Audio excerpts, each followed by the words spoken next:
Hey, what's up, y'all? This is Rodney, and I'm back, and I just wanted to come and run my mouth for a quick second. Now, listen, I actually made this video earlier, but, the people won't let me be great, so I said, I'm going to go ahead and do it over. I'm going to do it over this one time. I was going to wait and just go live tomorrow because I don't have anything to do tomorrow. So I was going to wait and go live tomorrow, but I kind of feel like running my mouth right now. I just got back in from the bar, which was a waste of my time, okay? I went to a drag show, and I just was not impressed by the drag queens. One of the things that really, makes my booty hole itch is when I see a drag queen on stage that does not know the songs to her words. Like, that drives me insane. Girl, how are you picking out the songs and you don't even know the words? Girl, you barely even know the chorus, the hook, anything. Like, this one white girl got on stage. He done got his tail on stage singing Chloe Have Mercy. You're not giving me Chloe Have Mercy. You're giving me more Miley Cyrus, Taylor Swift, Katy Perry tease. Girl, you're not even giving me no 1, 2. If you're not going to know the words, you need to be dancing your tail off, right? You need to be performing. Not a body roll or something, girl. You're not giving me nothing. Just some hair whips. Girl, you should have just went on the song Willow with my hair back and forth. Because that's all you giving me. So anyways, girl. Went there. Girl, I was not there for a hot second. When I say a hot second, I left my apartment after. I walked outside of my apartment after. Because usually I order my Lyft or Uber before I walk downstairs. But for some reason, I didn't order until I got downstairs. And I walked out of my apartment after midnight. And I had to wait probably about 10 minutes. No, it wasn't 10 minutes. It was like 7 minutes. Well, close to 10 minutes. But it was like 7 minutes for my Uber. Got there, had a Tito's and tonic. Watched a couple of the girls perform. And then I was back. I think I walked to my house at 1:01. And I stopped to buy the food truck and walked home. Okay? Well, I didn't walk home from the bar. No, I didn't walk home from the bar, baby. I almost walked home from the bar, but I was like, girl, it's too late at night. You can't be walking through these neighborhoods. Then it's the neighborhood too, and you don't know if somebody's out on the hunt trying to beat the boys up tonight, So I was just like, I just called me a Lyft, right?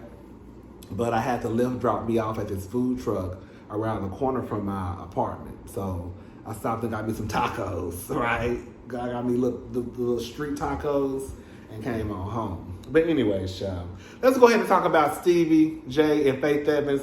I don't know if I said this at the beginning of this video. I actually made this video earlier, but girl, the people won't let me be great, so we're gonna talk about the stuff again. See, I was gonna wait until tomorrow and go live, but I was like, girl, just go ahead and make the video right now.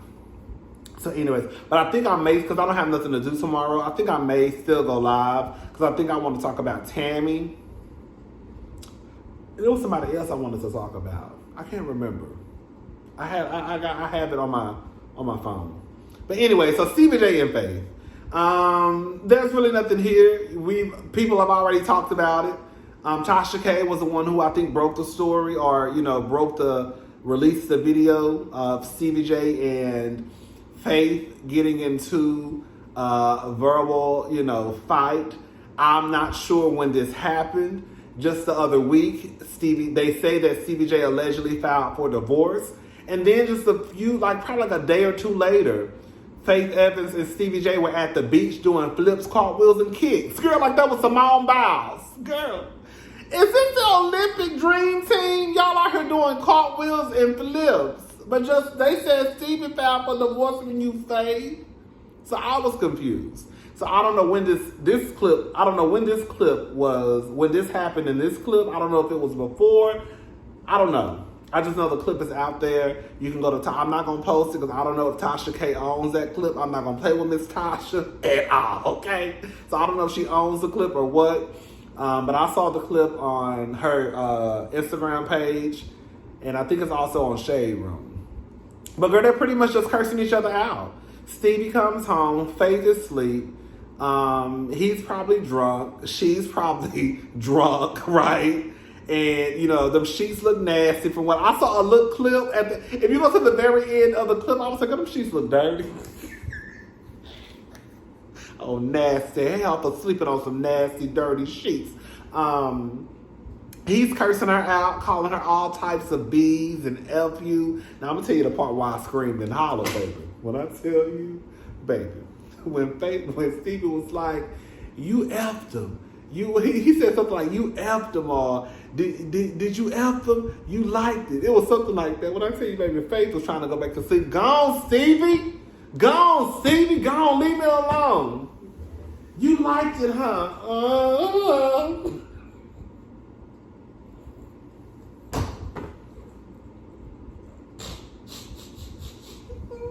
She's like, baby, Miss Faith said, Oh, yeah, I said, do it like it's about me day, baby. Yes, like, Faith should have hit him with that, huh? Baby, Faith will hit him, baby. I'm going to do it like it's mommy day, baby. Yeah. Baby, Stevie probably would have tore that whole room up. Stevie and Faith do give me like they fight. They give me real fighting couple tease. You know, you should not cheat on your partner. You should not cheat on your partner. With that being said, I mean, it is what it is. Stevie J is a known womanizer. It is what it is. Like I said, you should not cheat on your partner. But if Faith went out and hopped on a little D and did a full split, you know, and then from what I understand, they say the guy who she, I guess, allegedly slept with is younger. Stevie, you're getting old, sister girl. That stroke probably ain't like it used to be. Well, Stevie is what? Pushing 50 plus? You ain't doing a job no more. Sorry. That beefcake ain't doing what it's supposed to do. So Faith said, girl, I gotta go. And girl, Quadas is kept, if you ask me, I think both of them have been cheating on each other. Like, they give me real violent couple. They give me real trifling couple. They both like they cheat on each other. There's no way that Stevie J been doing dirt. I refuse to, just because he got with Faith, all of a sudden, girl, he went through some type of conversion where he just became this, you know, upstanding husband, this upstanding man. Like, no, I don't believe it. Like I said, it is what it is. It is what it is. It is, and it's gonna be what it's gonna be. Stevie and Faith, but that clip was hilarious. I know you shouldn't be laughing because, you know, that, like I said, it seems like a very abusive situation. You know, not to make it sound like it's okay, because it's not okay. But Faith doesn't give me the type of woman that would just sit over there and let Stevie beat on her. Like, I think she going toe to toe with Stevie. Okay, I know that's right. If you ain't gonna sit over here on me, but we're gonna be like Ike and Tina in the back. Remember when Ike and Tina was fighting in the back of that limousine? But that would be the girl. Hello? Baby, not over here. Not over here. But no, girl, if they are, girl, that's not a situation, all BS aside, that's not a situation that anybody should be in. If you're in a violent situation with your partner, girl, leave. It's not that deep. It's not that serious. I don't care if you got 5 or 6, 7, 17 kids together. Get out of it, girl. You know? And that's pretty much all I have to say about that. Let's go ahead and talk about America's favorite housewife, Peach Juice. Porsha Williams. I don't know how to take Porsha. I'm sorry. Like, I know, you know, Porsha is not my favorite. I don't trust the things that come out of Porsha's mouth because, to me, Porsha is someone who really, really lacks integrity. I think that Porsha is someone who will do anything for $1. I don't trust anyone. And I know some of you will argue with me and say that Porsha wasn't the one who said it. But in my honest opinion, I think that Porsha, yes, we're about to bring it up. I think that Porsha went to that scene with Candy because she knew that Candy and her were about to get into some type of altercation, and she wanted to one-up Candy. Anyone that can accuse someone of premeditated, the R word, I don't trust them. And I will never trust anything they have to say. That's for Phaedra, that's for Porsha. They're both as just as guilty. I don't know why Porsha only got a slap on the hand, but both of them were just as guilty as the other party. So Porsha has come out. This is a People exclusive. RHOA's Porsha Williams reveals she spoke to authorities about her own experience with R. Kelly. I realized it was my opportunity to help anyone who's been hurt by him, she tells People. Porsha Williams is opening up for the first time about her experience with R. Kelly and why she wanted to share her story with investigators. I realized it was my opportunity to help anyone who's been hurt by him, she tells People in this week's issue. There had been so many other instances where I had been abused by men that my mentality was of an abused person, and it was okay for me to be treated that way. After meeting a friend of the R&B singer in 2007, the future Real Housewives of Atlanta star, then 25, and considering a career in the music, was flown to Chicago to meet Kelly and potentially work with him. Williams says she was expected to be driven to a recording studio when she arrived, but was taken to Kelly's house instead. After an initial introduction to Kelly, who was found guilty of racketeering and trafficking, in September, someone led Williams to his bedroom and left her alone there for hours. When Kelly finally joined her, she said he told her to take off her clothes. I've already put myself in this position, she writes in her new memoir. This is what you're supposed to do. You have to. There's no turning back. So I'm assuming whatever he wanted her to do, she did. That's what I'm assuming, right? Kelly's lawyer, Thomas A. Fornelli, declined to comment. Williams saw Kelly 2 more times and says in her book that she encountered several young women who were also staying at his home. She writes that she decided not to see him again after she woke up one day and heard a woman being beaten in another room. For years, she kept it a secret, even from those she was closest to. It's not something you want to tell your mom, because my mom is a very strong woman and she did her very best in raising me, girl, says Williams. And I think for any woman or man who's been in an abusive situation, you don't want to tell your parents because you don't want them to think that they let you down in any way. I don't want her to think that she had done anything wrong, and so I took it upon myself. But I was glad when I did. She was glad that I told her, and we talked about it. She told me some of her experiences, and we just talked about how this should be told so other women don't have to go through it. I don't want to think Porsha is lying. Like, I don't want to think that Porsha is lying about something like this. You know, I guess whatever happened, you know, it was consensual. I guess she felt pressure to do it. I guess, I don't know if I should call it consensual or what, but I guess she felt like in order to get to where she needed to be, I don't know. Like, I don't want to like speak out of turn because y'all know I don't have the, Porsha's not my favorite. You know, like the only thing I can say is I hope that Porsha is not lying about this. I don't think that she would about something this serious, right? But then again, girl, look at what she did to Candy and Todd.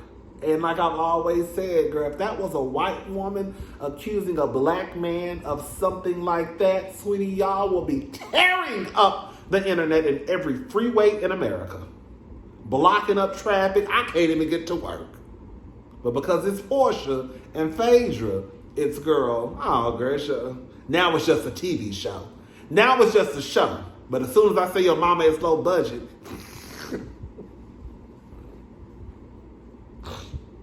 anyways, like, you know, Porsha is Porsha. Hopefully she's not lying. If she's not, you know, it's really sad because the truth of the matter is, all BS aside, you know, these men, we hear these stories all the time about these men in the music industry who, have an abuse of power. They know that, especially, women and men, but especially women want to be in this industry. And, some women, they know they can, y'all know the story. So I'm gonna leave it alone because I don't want to say nothing out of turn about peach juice. All right, so let's go ahead and talk about Tamar and DaniLeigh. Is it DaniLeigh? I think it's DaniLeigh. So, everyone has pretty much had something to say about the baby and the whole DaniLeigh situation, right? We already know what happened. We've talked about it. Everybody has given their 2 cents. I saw that a lot of people were triggered, and I completely understand why. I saw a lot of people talking about how, they would be up in jail. Girl, let me say something. Girl, that was a mess. Girl, when I tell you, girl, ain't no way. Ain't no way. That reminded me of, it's this YouTube show called Chasing Dallas. It's like a web series, like a reality show on YouTube, basically. And it's called Chasing Dallas. And there was this one guy named Trey and a guy named Reese G. And this was like 2 episodes ago. And Reese was basically saying how him and Trey were talking. And Trey was on some you lying. And Reese is not really liked amongst the group. So I knew that the majority of the group was probably going to be like, girl, Reese probably lying. But I was like, Reese ain't lying. And Trey ended up saying something. Even before I clocked him, I knew Reese wasn't lying. Trey said something like, he said something like, we talked about it and we said we wasn't going to make it that serious. It was something along those lines. And I was like, that actually proves Reese's point that you actually were talking. No, you were not boyfriend and boyfriend, but baby, y'all were talking. Like, I'm not having a conversation with my sister, with my brother, you know what I'm saying, with a friend on what step we taking. Ain't no step. We sisters. You see what I'm saying? And I was just like, I felt so bad for Reese in that moment. And you could tell Reese was really getting pissed off, And I was like, girl, me and Trey would have fought that day. Because I probably would have lost my cool. It's like I said, I'm not the biggest person. I'm not a real advocate for fighting and all that stuff. I've never been into a physical altercation in my life. Hello. But I definitely can see in some situations how somebody could lose their cool. And when you have somebody sitting there just trying to make you look like a fool, and then when you look at it on like the baby's level, how many people were on that live? Like so many people, right? So anyways, so Tamar came out and said, this was on They BF. I'm not going to act like as a woman, I wasn't, she meant I wasn't, but she put was. I'm not going to act like as a woman I wasn't triggered yesterday. I for sure try and stay out of people's business. But when you are publicly humiliated like that and they lying, it hits different. I'm praying for everyone who know that what it feels like. That bounce back is serious though. And some black woman hit her up and tagged her and said, were you triggered when Danny was calling black women monkeys and dogging a black woman, making a colorist song saying that the baby wants her because of his European standards and self-hate? I didn't see celebrities making posts about that.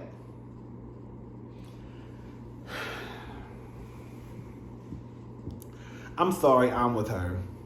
I'm with old girl. Like, I think that is one thing to have a sympathy or empathy for DaniLeigh. Like, that really was a messed up situation. Like, girl, I really felt bad for her. But girl, I'm about to go to happy hour. And it's no different than how I feel about, when we're not going to sit here and play this two-step game of the relationship between heterosexual black men and gay black men, right? We know that if I was to be killed tomorrow, you really think Boosie and them about to be in the streets hollering and screaming for me? No, they're not. And that's fine. I've came to accept that. I've came to accept that the majority of straight black men and a good chunk of straight black women will not give a damn if something happens to me tomorrow. So once I came to that conclusion, and that's what it was, girl, that's why no tea, no shade. If something happens to them, girl, I mind my business. I watch TV. I'm going to happy hour. I'm ordering me some wings. I'm giving you the same energy that you're giving me. And that's just what it comes down to. I can still acknowledge that that's a very sad situation, what just happened to this man, right? But that's where it's going to end for me. That's what's going to start and stop. I think with DaniLeigh just came out with this song, Yellow Bone, that's what he wants. Girl, probably less than a year ago, or a little bit over a year ago probably. This wasn't something that happened 10 years ago, 15 years ago. This was something that was very, very recent. And like I was reading Erica De Niro TV tweets on Twitter. Girl, DaniLeigh was the one, Danny, Erica, Minna, San Santana, they were all walking around here slapping these black niggas' dicks in y'all faces. Right? The black men treat us like this. Right? And then as soon as they get dogged out, no tea, no shade, I love y'all to pieces, but as soon as they get dogged out, here y'all go, black women running to the rescue. Girl, this woman was just, DaniLeigh was just dogging y'all out the other day with a whole colorist song. This is in the middle of Black Lives Matter. This is in the middle of Protect Black Women. This is in the middle of, girl, y'all, my melanin matters. All of this stuff that's been going on and black people saying it loud and proud. Baby, she comes out with a whole yellow bone. That's what he wants. And then doubled down on it.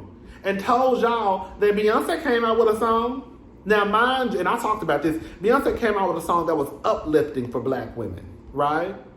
You came out with a song that was uplifting for people that were your skin color. Anybody that was darker? So I get how you should and could have empathy for DaniLeigh. But I don't understand how y'all have just welcomed this girl back into y'all arms, open arms, after she just dogged half of y'all out, quiet as it's kept.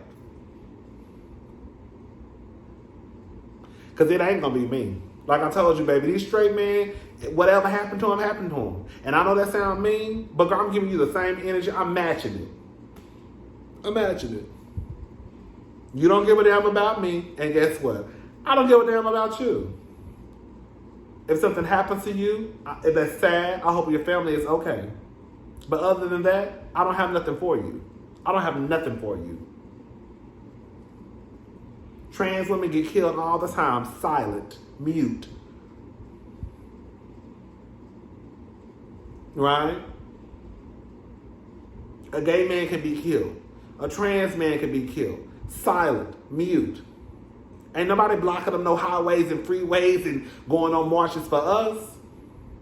Right? So all I'm saying is, girl, that's how I feel about dealing with them.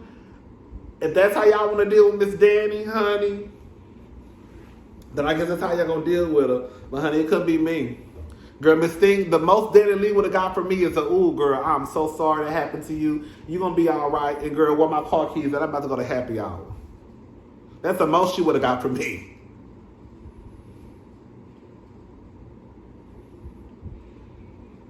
Y'all better start to treat people how they treat y'all. And then they'll learn. Because DaniLeigh, still over there talking about yellow bone, that's what he wants.